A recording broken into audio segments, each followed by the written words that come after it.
Chers clients, je pense que ce serait important que vous sachiez les choses suivantes. C'est que rien n'est arrêté, la vie continue.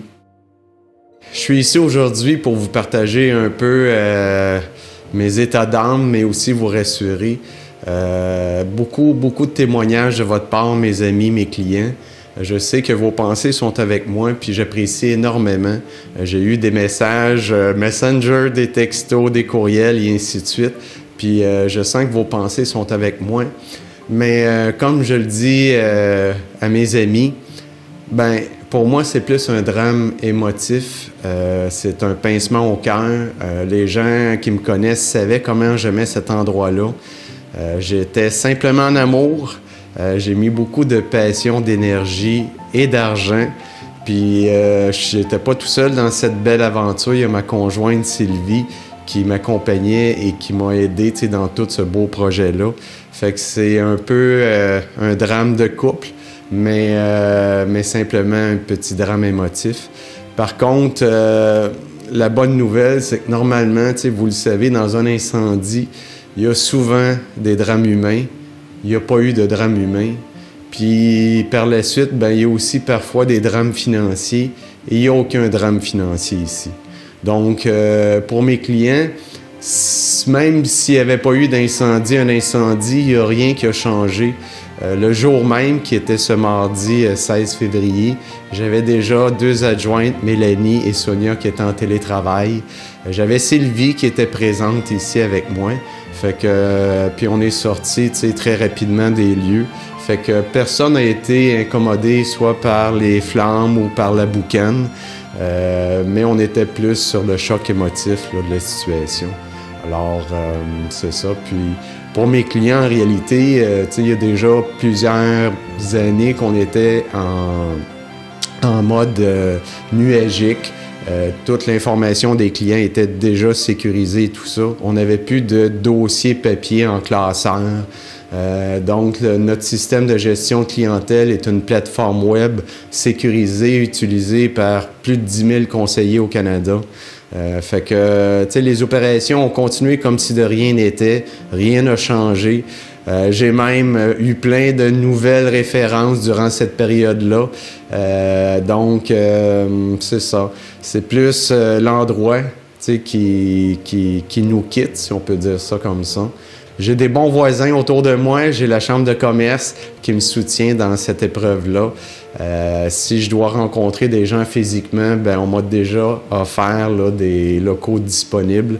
Donc, ça, c'est les bonnes nouvelles. Moi, ça va mieux. J'ai eu ma petite montée émotive, mais bon, c'est pas plus grave que ça. Le moral est bon, puis je regarde en avant et je suis bien entouré. Puis je dirais même, que j'apprécie le soutien de mon assureur qui est intact. Dès le lendemain, le grand comité était présent avec l'ingénieur, l'architecte patrimonial de la ville, l'expert en sinistre. Et puis, je sens que je vais être bien entouré et bien supporté dans cette épreuve-là.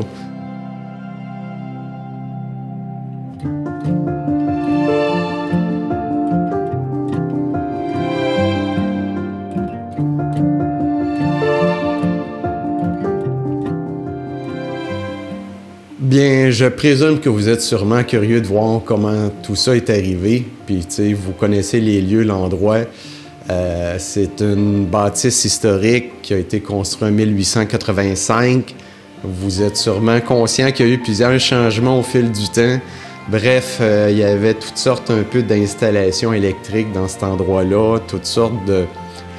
Sans jugement, mais de raboudinage, si on peut dire. Les lieux étaient magnifiques, mais reste quand même que à l'intérieur de tout ça, il y avait des matériaux qui étaient peut-être moins à propos. Donc, comment tout ça a commencé, chers amis? Simplement, c'est toujours comme ça, un accident bête. Hein? Je voulais simplement installer une petite plaque murale. On avait pratiquement tout fini nos travaux. C'était magnifique. Pour ceux qui ont vu, les gens savent qu'on y avait mis beaucoup de passion et de cœur. Bref, tout ça pour dire que j'ai voulu simplement replacer un interrupteur et un petit court-circuit tout bête a fait un étincelle. Je suis allé voir ma boîte électrique qui était tout juste à côté. 10 secondes, je me tourne la tête, il y avait déjà de la fumée qui sortait de la prise. Donc, défonce les murs, appelle le 911 immédiatement dans les 30 premières secondes. Puis je vais chercher l'extincteur en bas, on arrose partout, la fumée sort juste à côté du thermostat. Même chose, on défonce les murs autour, puis je rentre l'instincteur dedans, mais c'est parti tellement vite, en moins d'une minute, tout ça était rendu dans l'entretoit. Les flammes commençaient déjà à sortir de la laine et tout ça. Bref, aucun temps de réaction. Puis la boucane était déjà rendue dans toutes les prises, les luminaires et tout ça. Fait que après 2 minutes, je savais que c'était peine perdue. Fait que restait juste à sortir des lieux, puis que ça visait tout le monde, s'assurer que personne n'est blessé ou quoi que ce soit. Mais les gens qui font partie de mon équipe ont pratiquement le même attachement que moi à ces lieux-là. Fait que c'est plus un choc émotif. Alors, c'est ça. Donc, en résumé, si on fait un bilan, au 3e étage, il n'y a plus de toiture ou presque, seulement en façade. Les 2 pièces qu'il y avait en haut sont complètement ravagées. Au 2e étage, c'est un peu mieux, mais là, c'est les dégâts d'eau et tout ça. Tout est arraché et ainsi de suite. Et ensuite de ça, bien, au 1er étage, ben, c'est un peu mieux, mais toujours dans le même esprit, les dégâts d'eau font beaucoup de ravages.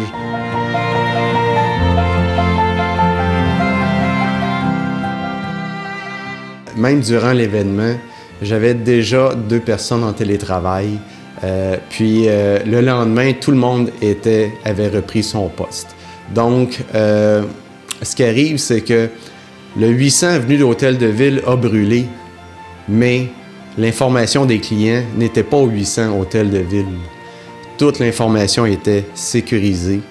Toute l'information sur vos données personnelles sont déjà dans un système de gestion de clientèle à toute épreuve qui est le plus populaire au Canada, utilisé par 10 000 conseillers avec Equisoft. Donc, ce que je veux que vous sachiez, c'est que la vie continue, rien n'a arrêté.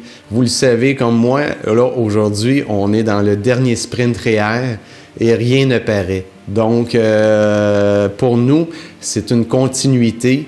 C'est simplement, comme je l'ai déjà dit, un petit drame émotif parce qu'on était en amour avec les lieux.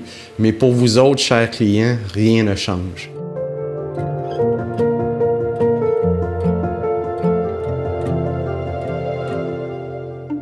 La bonne nouvelle là-dedans, c'est que c'est arrivé dans un contexte de pandémie. Ça nous a forcé, nous, à nous adapter. Puis même si nous, on utilise la technologie pour mieux servir nos clients, le défi dans tout ça, c'est souvent aussi que le client s'adapte. Et dans le contexte actuel, le client a dû s'adapter. C'est ce qui fait qu'aujourd'hui, on est beaucoup plus opérationnel et productif qu'on l'était il y a 1 an, mais grâce à cet événement-là de pandémie, parce que tout le monde a dû s'adapter. Fait que c'est ce qui fait qu'aujourd'hui, on poursuit encore nos activités, t'sais. Puis à peine 1 an, on imprimait encore du papier, puis on scannait. Puis ça, maintenant, est derrière nous. On travaille tous sur 2 écrans. On n'imprime plus rien. On fait des signatures électroniques et tout ça. C'est ce qui fait qu'aujourd'hui, on est encore en vie, t'sais. Ceux qui me connaissent savent que je suis très rationnel. Je suis émotif, mais rationnel. Quand j'ai vu la boucane, je savais déjà qu'il n'y avait plus d'espoir. Pour moi, c'était clair en 2 minutes. Ça me faisait de la peine, mais dans ce temps-là, je tombe en mode rationnel. Quand je suis sorti des lieux, je me suis éloigné de tout ça, puis je pensais à mes clients. Fait que le but, c'était de les rassurer. Je voyais des choses positives. C'est sûr qu'on est toujours inquiet. Qu'est-ce qui va se passer et tout ça. Mais ce qui fait la différence, c'est notre capacité de rebondir, tu sais. Puis, je suis un entrepreneur. Je trouve ça important d'avoir du leadership. Puis, mes clients ont besoin de moi pour les accompagner, puis les conseiller. Puis ça ne changera pas. Le feu ne peut pas brûler ma façon de conseiller les clients. Fait que c'est ça qui compte. C'est ça qui est positif, malgré tout ça, tu sais.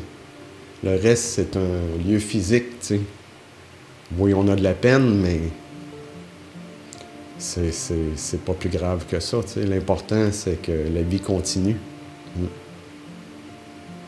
Puis je pense aussi, surtout, je fais une petite aparté à Mme Janine Bachand, qui a vécu ici pendant 50 ans.